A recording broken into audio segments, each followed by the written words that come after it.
nothing you can take was ever worth keeping. I just finished Sunrise on the Reaping. Or rather, I finished Sunrise on the Reaping an hour and a half ago and have been laying face down in my pillow ever since. I'm Real Slim KD25. Let's get into it. This video is going to be pretty heavily talking about spoilers for Sunrise on the Reaping, so if you haven't read it yet, just save this video to watch later and come back. I'd like to start out by saying I am a certified Hunger Games fan. I dressed up as Katniss Everdeen for Halloween in 2011 before the movies came out because I love the books so much. Me and one of my best friends went to a book release party for Sunrise on the Reaping, and I've been pretty heavily anticipating this book. What makes this book so devastating is that going in, you know there's not a happy ending. And you go in anyways, seeing this life Haymitch has, all these tributes he meets, and knowing by the last page of the book he has nothing. However, they gave us a nice little epilogue, so technically not the last page of the book. This might be a hot take, but I do think this is the saddest book in the Hunger Games universe. I actually loved Ballad of Songbird and Snakes, and I listen to that audiobook all the time and prefer to revisit that story than the original trilogy. But this book is even more devastating. I think this was an easier read than Ballad of Songbird and Snakes, though, because with Snow, you know he's an unreliable narrator. It's hard to really root for him, and then you kind of do, which makes you feel kind of conflicted. And I know why it's not told through Lucy Gray's perspective. But I do think that makes it a harder book for me to want to revisit. I literally can't think about my boy Sejanus Plinth. It'll send me into a spiral. And going into this book, you already know you're going to be rooting for Haymitch. And he's an easy protagonist to like, even if we didn't have the context of the original trilogy. I've been thinking a lot about when I think Snow decided that he would win the Hunger Games. And I literally think it's when they sat him down in his office. And it's just such a reminder of how fucked it is that they control the narrative entirely and completely, no matter what. At least at this point in time. And it's weird because he acknowledges how much power they have, and he like knows that going in, but he still feels this sense of fight. He's still trying, and then like seeing him lose his fight, lose his animal inside, like that is heartbreaking. But like, how would it not be, you know? I thought it was so interesting how interconnected this book was. So many characters I didn't expect to see show up. Like, of course I get it, the districts are tight with each other, and it makes sense that there's overlap and who people know, and so much more interlap in these, or overlap. What the fuck is interlap? More overlap in these stories than we know about. But I think even worse than watching the deaths in this book is knowing that he formed these close relationships with Mags, Wyrus, BT, and like literally goes on to watch them struggle and die for the rest of their life. Except BD, I guess you win? But there's no real winners in the Hunger Games. No, there's literally no winners in the Hunger Games. And that's why this sucks. However, this book makes me want more Plutarch, more story. Like, I understand he lost his sister, and that's what causes him, at least in this book, to become somewhat of an ally, or at least trying to play both sides. But I'd be super interested in a book from his perspective. I saw this really great comment on TikTok about how, like, the Heavensbees, the only way that they were liberated is by keeping the books and being educated. And that education is what liberates people from these emotional shackles. And I was like, it's crazy.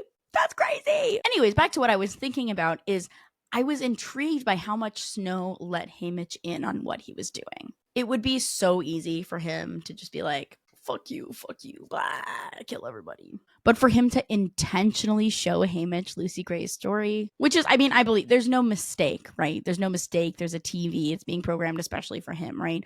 Why is Snow choosing to share this information? Certainly not to create empathy, not to stir up more mystery or questions, although that happens anyways. I think it was to truly show Haymitch that he has nothing that he is not willing to let go of to succeed. I saw a really interesting take that technically, because Coriolanus is such an unreliable narrator, there is suspicion that he kills Lucy Gray and just doesn't reveal it to the reader in Ballad of Songbird and Snakes, which would be a genius move. Leaving the audience wondering is better. Again, it's part of why people are, you know, and myself included, flopping over Severance. It's this idea that something is so intriguing to me that I need answers so desperately is way more interesting than something that's easily explainable and obvious. And speaking of obvious is how targeted so many of the attacks in these games were. Ampert's death to me was the worst because I couldn't just stop picturing how old my brother looked at 12. And when my brother was 12, he looked like he was 7. Like children. It's so easy in my mind to just like imagine these actors of like 25 to 30-year-old people that they play at cast to play these teenagers.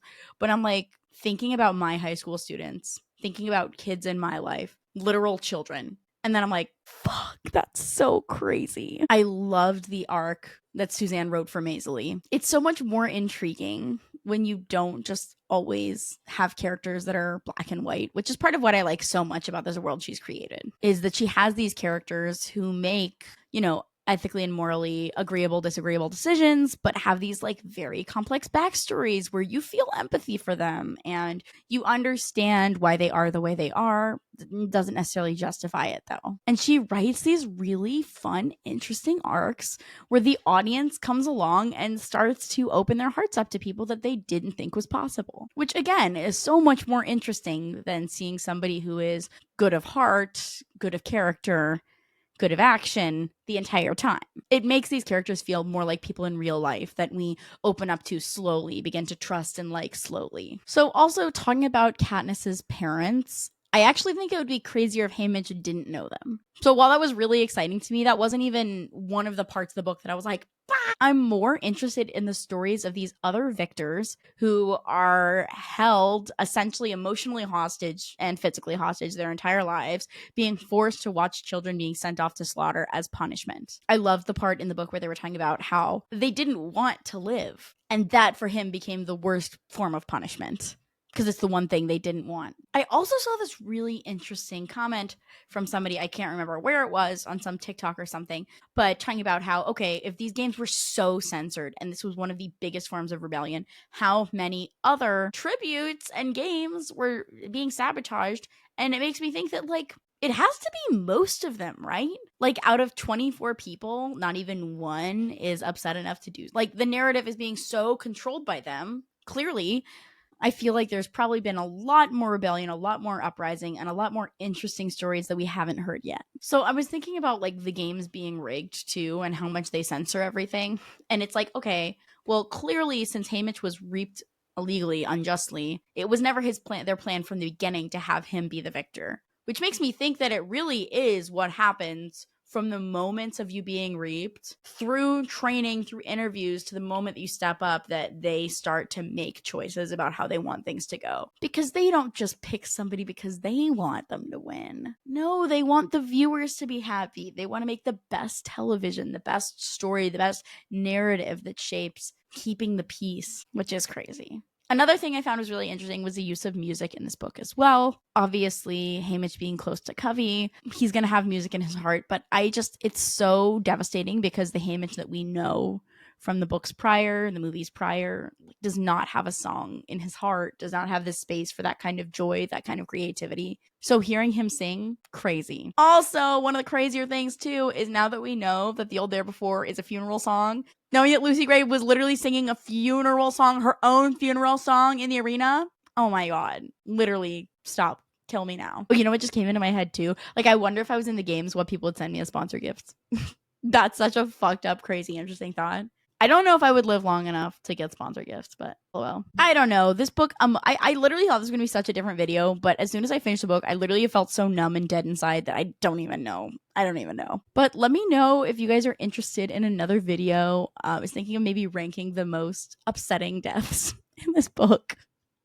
Ranking moments from least to most traumatizing. But let me know, how did you guys feel about this book? What are the things you're left thinking about? So, like, what are you still thinking about now that it's done? Let me know in the comments. Nothing makes me happier than hearing what other people think about things I care about. Also, if you like this video, me and my best friend Louie make videos like this all the time. So please subscribe, give us a like, and check us out. Anyways, I guess I'm going to go keep crying into my pillow. But I'll see you guys later.